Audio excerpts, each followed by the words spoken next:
A paz do Senhor a todos, sejam bem-vindos ao De Jovem para Jovem, uma iniciativa de explicar passagens bíblicas de uma forma simplificada. Se você não é jovem, mas gostaria de saber mais sobre a Palavra de Deus, você é muito bem-vindo aqui. Hoje a nossa temática é Santidade e Separação. Iniciaremos nossa leitura em Gênesis no capítulo 5, do versículo 21 ao 24, onde é dito: Enoque viveu 65 anos e gerou a Metusalém. Andou Enoque com Deus e depois que gerou a Metusalém, viveu 300 anos e teve filhos e filhas. Todos os dias de Enoque foram 365 anos. Andou Enoque com Deus e já não era, porque Deus o tomou para si. No capítulo 5 de Gênesis, então, temos a genealogia de Adão e Eva, posterior à queda. As gerações que vieram, então, após a entrada do pecado no mundo. Do versículo 21 ao 24, o foco é em Enoque. O nome Enoque ele tem por significado consagrado ou dedicado. Enoque também ele é referido como um dos 3 homens pré-dilúvio a ser chamado de fiel e justo. E aqui no 22 e 24 vemos a expressão andou com Deus, que foi a primeira vez aplicada. Então a primeira vez que a expressão andou com Deus aparece é aqui com Enoque. Mas o que significa então andar com Deus? Andar com Deus, então, vai além, no hebraico, vai além de algo físico, além do verbo. É sobre um estilo de vida e uma conduta diferente. Então, aqui é sobre uma vida de comunhão, de obediência aos mandamentos de Deus. Quando falamos então que Enoque, ele andou com Deus, ele teve um relacionamento íntimo com Deus. Ele viveu em sintonia com a vontade de Deus e debaixo dos seus mandamentos. Enoque viveu uma vida de retidão e fidelidade. E falamos então a respeito disso, mesmo ele tendo vivido então em um período de grande iniquidade e onde havia o declínio do homem. Então Enoque, ele escolhe viver uma vida, não uma vida de momento. Agora viverei em comunhão com Deus e depois não mais, mas de constante comunhão com Deus. Então, durante os seus longos anos de vida, ele escolhe viver em comunhão e obediência com Deus. E isso, então, é uma referência a uma vida de santidade. Então, andar com Deus é viver uma vida de santidade. Dentro da santidade, a gente tem a questão de ser moralmente puro e ser separado com Deus.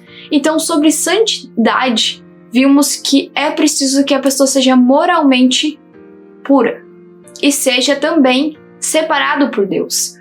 E acerca de separação, precisamos então ir para o hebraico na palavra separado, que tem o seu significado então aplicado no sentido de propósito santo. Então não de isolamento, e sim de propósito santo.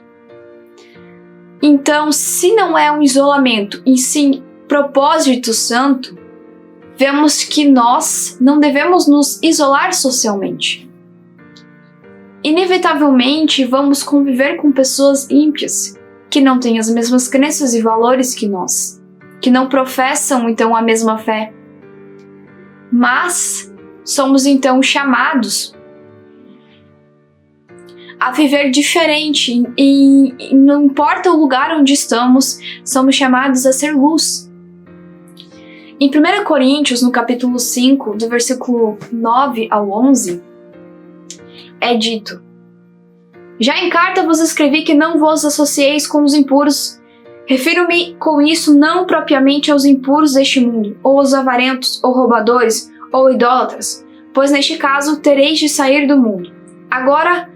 Mas agora vos escrevo que não vos associeis com alguém que, dizendo-se irmão, for impuro, ou avarento, ou idólatra, ou maldizente, ou beberrão, ou roubador, com esse tal nem ainda com mais. Então aqui vemos a resposta a respeito disso. Não é um isolamento social, e sim moral.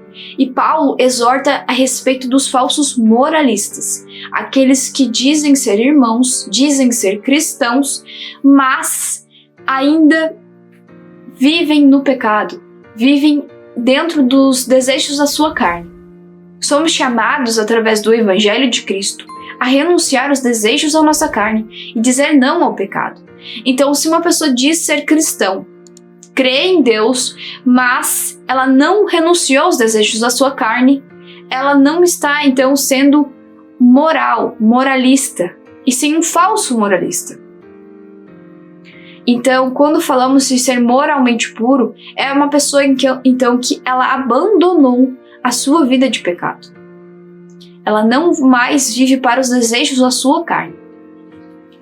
E também aqui, Paulo, ele deixa claro que para não conviver, então, com os impuros, aqueles que ainda não foram alcançados pelo Evangelho de Cristo, seria necessário sair do mundo, pois é impossível que não vamos, então, ter contato com pessoas ímpias, pessoas que não têm as mesmas crenças e valores, pois na escola, no trabalho, na faculdade, em qualquer lugar, vamos acabar convivendo com pessoas que não têm as mesmas crenças e valores que nós.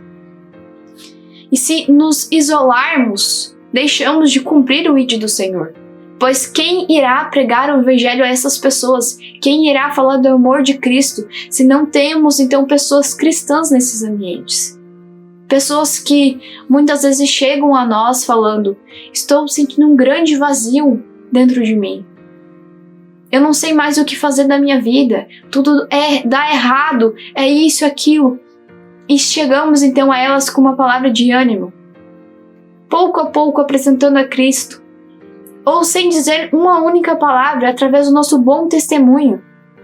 As ações diárias que a pessoa tem naquele ambiente, onde ela age diferente dos demais, aonde ela prega sobre Cristo nas suas ações. O bom testemunho diário, pois o nosso bom testemunho é onde conseguimos então mostrar que somos transformados através do Evangelho, aonde Cristo nos alcançou e nos transformou. Então aquela pessoa começa a questionar o seu brilho no seu rosto, a sua felicidade, a sua alegria diferente. E com isso surge uma oportunidade para pregar o Evangelho. E assim, cumprir então o ID do Senhor de pregar o Evangelho a toda criatura. Estamos sendo chamados a isso, pois é chegado o tempo. Estamos vivendo então os últimos dias, as profecias estão se cumprindo. A volta de Cristo está perto. Então, se nos isolarmos socialmente, como pregaremos o Evangelho? Aqui, então, somos chamados a isolamento moral. Então, Paulo, ele exorta sobre isolamento moral e não social. E se vemos que devemos viver em santidade, é sobre uma vida de renúncia. Então, renunciar aos desejos da carne, mesmo em ambientes onde surgem tentações, pois as tentações estão ao redor. O inimigo da nossa alma está ao redor, tentando nós, de várias formas. Mas somos chamados, então, a viver uma vida de renúncia, renunciando aos desejos da carne. Bom, indo para o próximo tópico, em Hebreus 11:5, pela fé Enoque foi transladado para não ver a morte. Não foi achado porque Deus o transladara, pois antes da sua transladação obteve testemunho de haver agradado a Deus.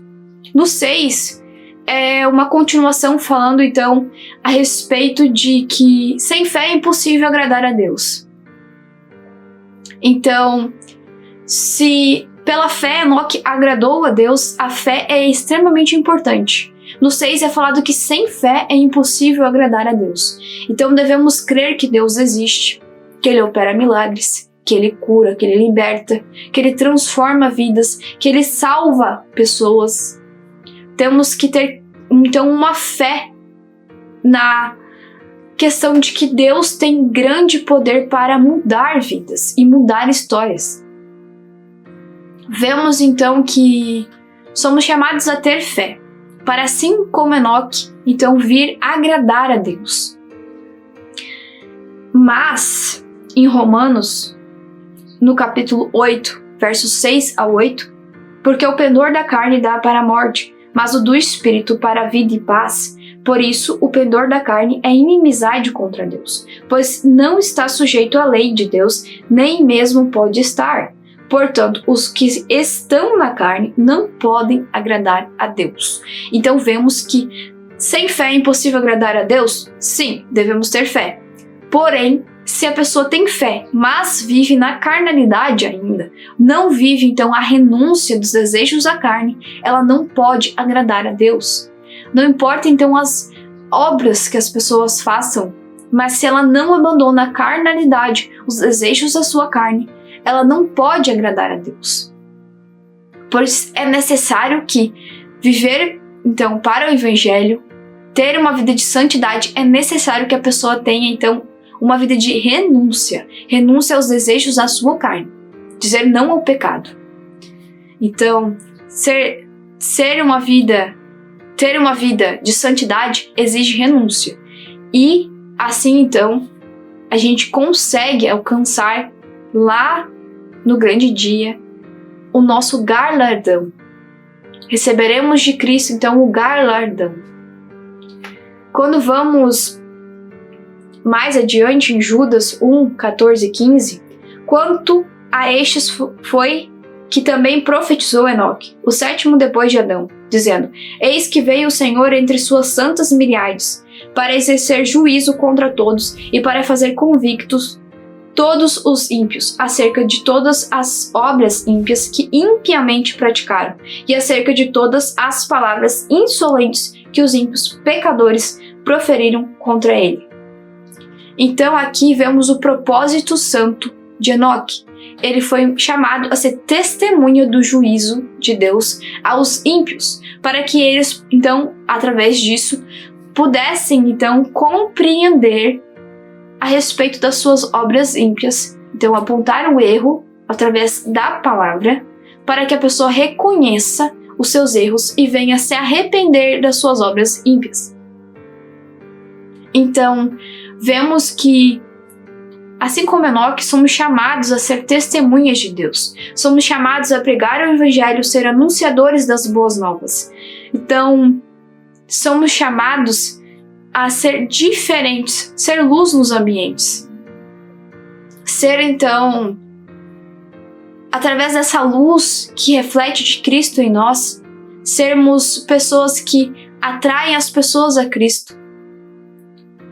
E quantas pessoas estão em nossa volta que ainda não conhecem a Cristo, que ainda não foram alcançados pelo amor de Cristo, pelo Evangelho de Cristo, ainda não contemplaram a luz do Evangelho. Somos então chamados, assim como Enoque, a testemunhar sobre Deus, testificar as mudanças, os milagres de Deus em nossas vidas. Pois quantos milagres Deus tem feito na sua vida? Quantos Ele já fez na sua vida? Somos chamados a testificar, testemunhar sobre o amor de Deus.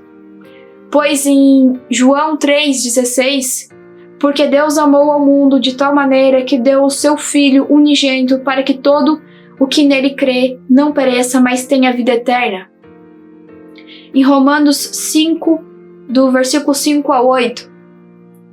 Ora, a esperança não confunde, porque o amor de Deus é derramado em nosso coração pelo Espírito Santo que nos foi outorgado, porque Cristo, quando nós ainda éramos fracos, morreu a seu tempo pelos ímpios. Dificilmente alguém morreria por um justo, pois poderá ser que pelo bom alguém se anime a morrer.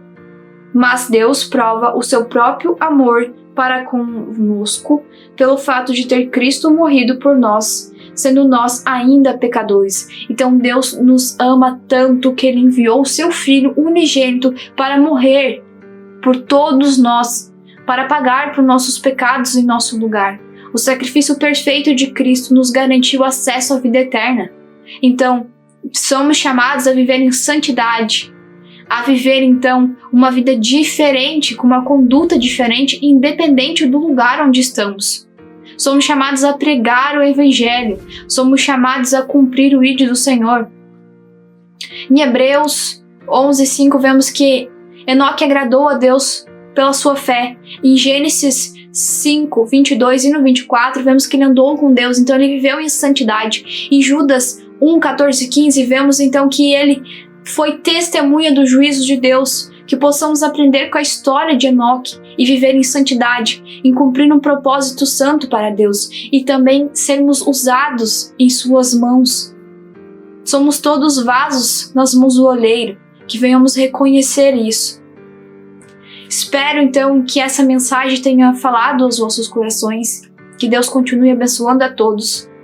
E nos vemos então no próximo domingo com mais uma temática. Até domingo!